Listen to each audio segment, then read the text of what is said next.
একটি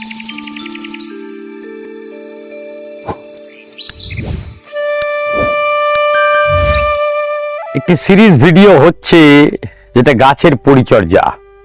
গাছের পরিচর্যায় রুট, তার কাণ্ড, তার পাতা, ফুল আসার কিছু ট্রিক্স, ফুল ঠিক কোন সময় নিলে ভালো হয়, কেন ফুলের অনেকগুলো টাইম থাকে। বর্ষার সময়টা বাদ দিলে বর্ষাতেও ফুল আসবে, কেন বনবলিয়া নর্মালি বর্ষাতেও ফুল আসে। দেখুন কিভাবে ফুল ফুটে রয়েছে এখনো, এগুলো আসবে। কিছু কেটে গাছের ফুল কেটে ফেলে দেওয়া হবে, আবার নতুন ফুল আনা হবে। কিন্তু এর মাঝখানে একটা ব্যাপার থেকে যায়, এই অতিরিক্ত ফুল আসার টেন্ডেন্সি, আর সেটাই হচ্ছে ক্ষতিকর।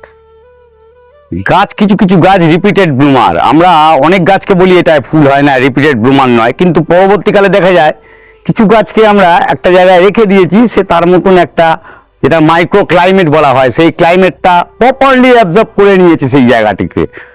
সেই গাছ কিন্তু প্রচন্ড ভালো গ্রোথ দেবে, প্রচন্ড ভালো ব্লুম হবে। সব গাছকে কিন্তু আমরা এইভাবে সেগ্রিগেট করতে পারি না। এটি হিউজ ব্লুম হতে পারে, এটি মাল্টি ব্লুম হবে, এটি অল্প হবে, এটি কতিপয় দেখতে পাবো না, ঠিক তা নয়। গাছ গাছের মতন রিয়াক্ট করে, গাছ সময় কথা বলে, সময় সত্যি কথা বলে, এটা কিন্তু প্রমাণ সব জায়গাতেই পাওয়া যায়। আসুন দেখে নিই আজকের প্রতিবেদনে ঠিক কি বলতে চাইছি আমি। নমস্কার, আমি অমিত, আর অভিজিৎ হর্টিকালচারে আজকের প্রতিবেদনে থাকছে গাছের পাতা। হ্যাঁ, পাতাকে ভালো রাখা। রুটকে তো ভালো রাখবো, পাতা অটোমেটিক ভালো হবে, কিন্তু তার মধ্যেও কিছু কিছু পাতা, কেন নিউট্রিয়েন্ট জলে ধুয়ে বেরিয়ে যাওয়ার প্রবণতা সমস্ত ক্ষেত্রেই দেখা যায়। বিশেষত আমরা যেভাবে গাছ করি বর্তমানে ঘেঁসের ওপরে, তাতে তো অতিরিক্ত পরিমাণে নিউট্রিয়েন্ট লিচিং হয়। সেই লিচিংকে রোধ করতে পারবো না। রোধ করতে গেলে আমাকে পটের যে ফুটোগুলো সেগুলোকে সব বন্ধ করে দিতে হবে, আর সেটা একদমই গাছের জন্য কাম্য নয়। আসুন, এই যে পাতা, এই পাতার মধ্যে আমরা কথায় কথায় একটি কথা বলি, সেটি হচ্ছে আপনাদের ক্লোরোসিস। এই ক্লোরোসিস অনেক প্রকারের হয়, ঠিক কি কি ক্লোরোসিস হয়, কিভাবে হয় সেটি দেখব। এখানে যে ক্লোরোসিসটি দেখতে পাচ্ছি মোজাইক টাইপ, এই মোজাইক টাইপ ক্লোরোসিস পার্টিকুলার কিসের জন্য হতে পারে? ক্লোরোসিস হওয়ার জন্য কখনো কখনো নাইট্রোজেন, বৃষ্টির সময় নাইট্রোজেনের ঘাটতি একেবারেই থাকবে না। তাহলে আর কি থাকতে পারে? ম্যাগনেসিয়াম ক্লোরোসিস একটি কিন্তু হয়, আমরা জানি না। আমরা সবসময় ক্লোরোসিস ভাবলেই ভাবি আয়রনের ডেফিসিয়েন্সি। না, আয়রনের সবসময় আয়রন ডেফিসিয়েন্সি হয় না, কখনো কখনো ম্যাগনেসিয়াম, ল্যাক অফ ম্যাগনেসিয়াম হলে তার একটা ডেফিসিয়েন্সি আসতে থাকে। আর সেই ডেফিসিয়েন্সি রোধ করার জন্য প্রয়োজন হয় বেশ কিছু জিনিসের, ম্যাগনেসিয়ামের। এখানে দেখুন এই গাছটাতেও আপনার একটি ক্লোরোসিস এসেছে, সেটিও কিন্তু ওই একই জিনিস, ম্যাগনেসিয়াম রয়েছে। আয়রনেরও ঘাটতি আছে, আয়রন ঘাটতি হয়, আর আয়রন ঘাটতি, ম্যাগনেসিয়াম ঘাটতি সব মিলেমিশে একাকার হয়ে গাছটি অনেক সময় একেবারে ফ্যাকাশে সাদা হয়ে, জবা গাছে বিশেষত দেখা যায় জিনিসটি।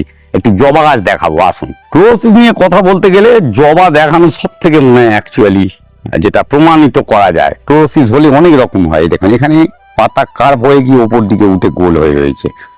দেখুন পাতা কিন্তু অনেক রকম হয়, কখনো কোনো কার্ভনেস নিচের দিকে।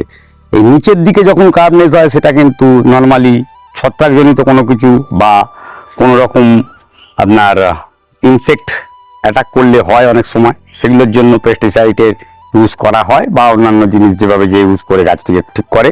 কিন্তু এই যে ওপর দিকে কার্ভ আর পাতা হয়ে যাবে শক্ত হার্ড, এই দেখুন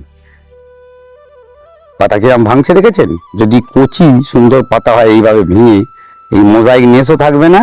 পাতাটিকে ছিঁড়ে ফেললাম আমি এইভাবে, কিন্তু এখানে আছে ম্যাগনেসিয়াম ঘাটতি, ক্যালসিয়ামের ঘাটতি। নাইট্রোজেন এখন কিন্তু পাচ্ছে, কিন্তু পেয়েও কিছু করতে পারছে না, কেন নাইট্রোজেন অনেক সময় কাজ করে না। তার কারণ নাইট্রোজেনকে এসকেলেট করার জন্য যেগুলো প্রয়োজন হয়, ঠিক সেই জিনিসটি তুলে ধরবো আপনাদের সামনে আজকের প্রতিবেদনে।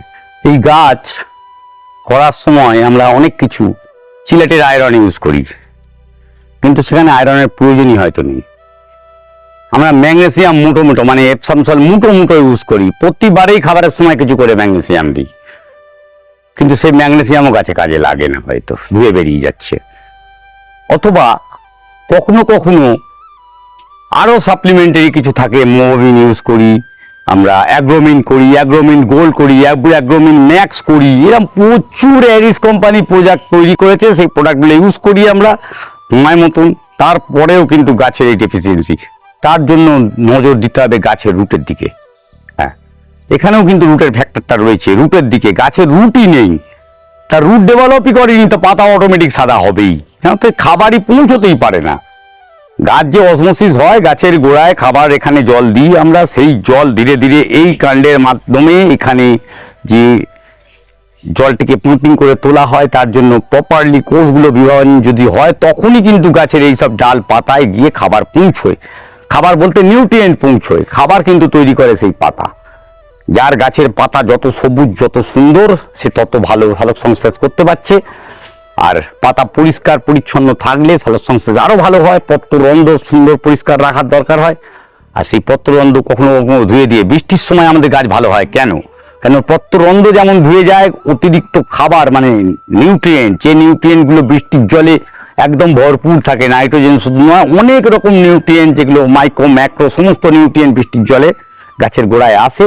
আর গাছ কিন্তু ছোট ছোট কচি কচি শেকড়েই একদম উপর দিকে, অনেক গাছে দেখবেন শেকড় উপর থেকে আপনার নিজে থেকে উপর থেকে বাইরে বেরিয়ে আসছে ওই জল পেয়ে, জলটা নেওয়ার জন্য, এগুলো দেখা যায়। কিন্তু এটা ছাড়াও যাদের শেডের নিচে গাছ রয়েছে, কি করবেন? তাকেও তো গাছ রাখতে হবে। বৃষ্টির জল ধরে দিচ্ছেন, তাতে কিন্তু ওই ঠিক কাজটি হবে না যেটি ডাইরেক্টলি বৃষ্টিতে হয়। তখন আমরা ইউজ করি সাপ্লিমেন্টারি ফুড, সাপ্লিমেন্টারি কিছু ফিডিং করাবার গাছকে ব্যাপার রয়েছে। আমি এক্ষুনি একটু আগে নামগুলো বলেছি আপনাদের, মোমোমিন, অ্যাগ্রোমিন, অ্যাগ্রোমিন ম্যাক্স, অ্যাগ্রোমিন গোল্ড, এই সমস্ত কিছু। তার মধ্যে একটি নাম হচ্ছে মোমোমিন। এই মোমোমিন কিন্তু মাইক্রোনিউট্রিয়েন্টের একদম পরিপূর্ণতা বজায় রেখে তৈরি করা হয়েছিল, যেটা গাছকে প্রচুর পরিমাণে মলিবডেনাম, কপার, আয়রন, সালফার, আপনাদের ম্যাগনেসিয়াম, ম্যাঙ্গানিজ, এই সমস্ত কিছু কিন্তু গাছকে দেয়। 7-8খানা যৌগ দিতে পারে ওই মোমোমিনের মধ্য দিয়ে।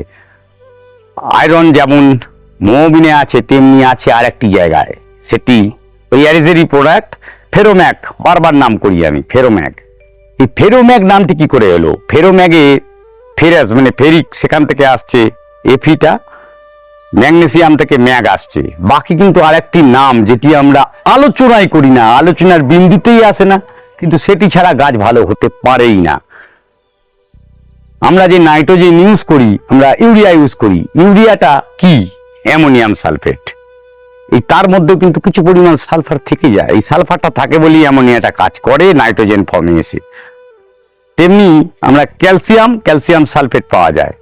আমরা ক্যালসিয়াম বলতে যেটা ইউজ করি, আমাদের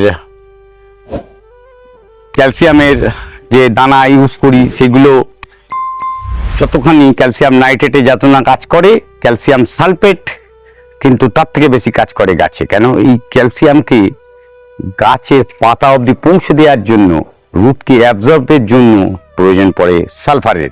আর সেই সালফার আছে কিন্তু এই ফেরোম্যাগের মধ্যে একটা পার্সেন্টেজ সালফার আছে, যে সালফার সমস্ত কিছুর সঙ্গে কাজ করে গাছকে খাবার উপাদান যোগায়। এখানে আমরা যে 1 থেকে 1.5 গ্রাম বা 2 গ্রাম বলি জলে মিশিয়ে স্প্রে করি, স্প্রে করতে বলা হয়। এই পাতার যে মোজাইকনেস দেখুন কিভাবে পাতাগুলো হয়েছে, এটি ধীরে ধীরে বাড়বে। এই যে বাড়বে না, এই যে বেড়ে বেড়ে এই জায়গায় পৌঁছবে, এর থেকেও খারাপ জায়গায় পৌঁছবে, সাদা মানে অতি সাদা হয়ে যাবে, কোনো খাবারই নেই তার মধ্যে।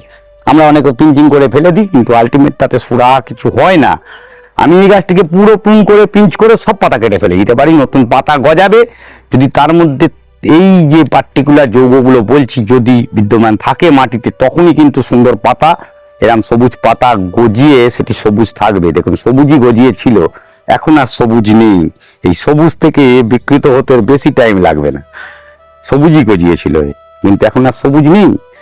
সবুজও কিন্তু ফ্যাকাশে হয়ে যায়, সময় কথা বলে। আমি বলেছি না প্রথমেই, সময় কথা বলে, সময়ের সঙ্গে সঙ্গে সবুজত্ব চলে যেতে পারে, আর চলে গিয়ে হয়ে যায় এই কাণ্ড। আর সেটি আমরা মিশিয়ে নিয়েছি যে দুটি জিনিস, সেই দুখানা নিয়েই প্রতিবেদনে আমি আলোচনা করছি। অলরেডি নামগুলো বলেছি, আসুন দেখে নিই অ্যাপ্লিকেশন। এটা কিন্তু বৃষ্টির সময়, যখন তখন বৃষ্টি আসছে, আপনারা যাতে গাছে যারা স্প্রে করবেন, এইখানে আছে ফেরোম্যাক, ফেরোম্যাক আছে 1.5 গ্রাম, আর 1 গ্রামের মতন আপনারা মোমোমিন, আমরা যেটা ইউজ করছি মোমোবিন 1 গ্রাম মিশিয়ে নিয়ে এই তরলটা তৈরি করেছি, আর সেটি আমরা গাছে থরলি স্প্রে করে দেবো।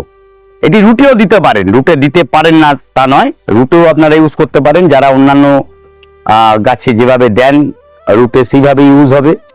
আর এই ফেরোম্যাককে আমরা রুটে দেওয়ার জন্য যেভাবে প্রেসক্রাইব করি সেইভাবেই করা হয়। এই সমস্ত গাছ, যে গাছে কিন্তু পাতা সবুজ তাদেরও কিন্তু প্রয়োজন আছে, তাদের আরো সুন্দর সবুজ সতেজ করে তুলবে।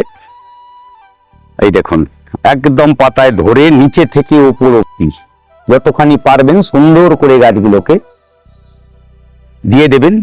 কিন্তু এখানে একটি জিনিস খেয়াল রাখবেন, গাছে যখন আপনারা ইউজ করছেন তার ঘন্টা 4-5 যেন বৃষ্টি না হয়। বৃষ্টি হলে কিন্তু গাছের পাতা থেকে সমস্ত জিনিসটি ধুয়ে নষ্ট হয়ে যাবে। আর সব থেকে বড় আমরা বুঝতে পারি না এই ভ্যারিগেশন লিপ বা গোল্ডেন লিপসের জন্য। গোল্ডেন লিপসে আমরা জানতেই পারি না কখন তার ক্লোরোসিস এসে যাচ্ছে। এই সব ধরনের গাছ, এই গোল্ডেন পেড্রোব্যাম্বিন, এর কিন্তু ক্লোরোসিস হলে আমরা বুঝতেই পারবো না, কিন্তু এদেরও ক্লোরোসিস হয়। অতিরিক্ত ফুল দেওয়ার টেন্ডেন্সি যেসব গাছে রয়েছে সে গাছে অতিরিক্ত ক্লোরোসিসের সম্ভাবনা থেকে যায়। গোল্ডেন বিজয় একদম সুন্দর ঝোপালো একটি গোল গাছ তৈরি হয়েছে দেখুন। এই গোল্ডেন বিজয় দিচ্ছি, দিতে গেলে সমস্ত গাছে ধীরে ধীরে দেওয়া হবে, দিতেও হবে। তো সমস্ত ভিডিওটা আপনাদের সামনে যদি তুলে ধরি এই ভিডিও কয়েক ঘন্টার কাজ একটু হয়ে দাঁড়াবে। তো আজকের এই পর্যন্ত। এই বর্ষার সময় যদি এই জিনিসটি করে নিতে পারেন, আপনারা ফেরোম্যাগের সঙ্গে কিছু পরিমাণ আপনাদের যে অন্যান্য স্টিমুলেন্ট যেগুলোতে রয়েছে, যৌগ রয়েছে, সেই ধরনের আপনারা যদি ইউজ করেন অ্যাগ্রোমিন বা মোমোবিন, তাহলে আপনাদের গাছ কিন্তু কিছুটা হলেও, পার্টিকুলারলি 2-3টি ডোজে সপ্তাহে 10 দিনে একবার করে যদি ইউজ করেন, আপনাদের গাছ কিন্তু ধীরে ধীরে ক্লোরোসিসের হাত থেকে মুক্তি পাবে। এই বলে আজকের ভিডিও এখানেই শেষ করলাম। দেখা হবে আর একটি ভিডিওতে অমিতের সাথে ঠিক দুপুর 1টায় অভিজিৎ হর্টিকালচারে। নমস্কার।